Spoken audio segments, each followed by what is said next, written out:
చచ్చే వరకు ఏడుస్తూనే ఉంటాను.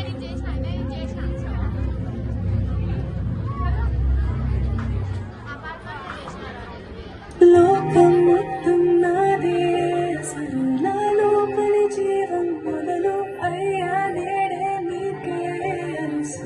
నా కోపమే నీకేం తెలుసు, పేగు పేగు నాతో కలిసి నా నెత్తురి నీకి పంచి పెంచా నాపై దుమికే ఈ రాక్షసులా. అత్యాచారం చేసి నోని ఊరి తీయాలి, మేడ పట్టి గొంతు పిసికి కాల పెట్టాలి. నేను చెప్పేదంత లోకం మొత్తం వీణ పడాలి. మీ చెల్లి కోసం ఏ రోజైనా నిలబడాలి. నేను పాడేది పాటని కాదు చిన్నారి మాటలే ఇవి. కన్నులు కల్లార తడి కాపాడేదెవరు మరి? అమ్మాయిల వాక్యలలోనే సంఖ్యలు బంధించి మరి రంగుల ముగ్గుల పొడి రక్తంగా మారేనే పడి. మమ్మీ నువ్వు ఇంట్లో వదిలేసి వెళితే, అంకల్ నా చెయ్యి పట్టి మీద పడితే ఏమని చెప్పను నేను, ఎవరికి చెప్పను నేను. మీరే నేర్పించారు పెద్దోడు దేవుళ్ళు అని. ఎందుకు మమ్మీ పెట్టించాడు డాడీ నన్ను? అసలు వినాలనుకున్న నేను చిన్న మామ కథలు. ఆడపిల్ల బాధలన్నీ చెప్పుకునే బదులు పుట్టగానే చంపేస్తుంటే తప్పుతుండే విసులు. చిన్న బట్టలు వేసుకుంటే చంపేయాలా? ఇంకెన్ని రోజులు దాచుకుంట ప్రాణం ఇలా? నేను చదువుకోవాలా లేదా బడికెళ్ళాలా? న్యూస్ పేపర్ మెన్ స్టోరీ అయిపోయా నివాళ.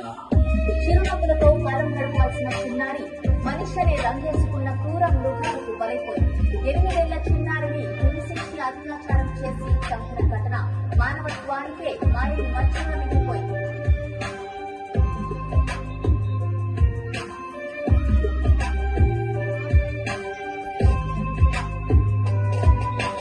విలేజ్ పిల్లాని కాలేజీకి వెళ్ళాను, డిస్టింక్షన్ కొట్టేసి డిస్ట్రిక్ట్ లో దాటాను. సిటీకి రాగానే సిటీలు కొట్టారు, నల్లకున్నానని నేను నవ్వుల పాలయ్యాను. తల మీద చెయ్యి వేసి దీవించి గురువులు నడు మీద చెయ్యి వేసి కోరారు పరుగులు. జింక పిల్లలాగా నేను తీశాను పరుగులు, చనిపోయిన కూడా మీద పడ్డారు పురుగులు. ఏదో సాగుతామని క్లాసెస్ కి వెళ్తే ఓ వ్యక్తిలో పడుతున్నా వెంటబడనే.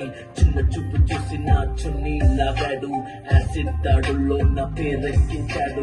రోడ్డు మీద రేపు చేసి రోకల్తో చంపారు. ఇది విన్న మా డాడీ కుక్క పెట్టి ఏడ్చాడు. క్యాండిల్ పట్టుకొని వాకింగ్ చేస్తారు, క్యాండిల్ ఆరిపోగానే ఇంటికెళ్ళిపోతారు. లోకం మొత్తం నాదే, అసలు నా లోపలి జీవం మొదలు అయ్యా నేడే నీకే అరుసు. నా కోపమే నీకేం తెలుసు, పేరు పేరు నాతో కలిసి నా నెత్తురి నీకే పంచి పెంచా నాపై దుమికే ఈ రాక్షసులా.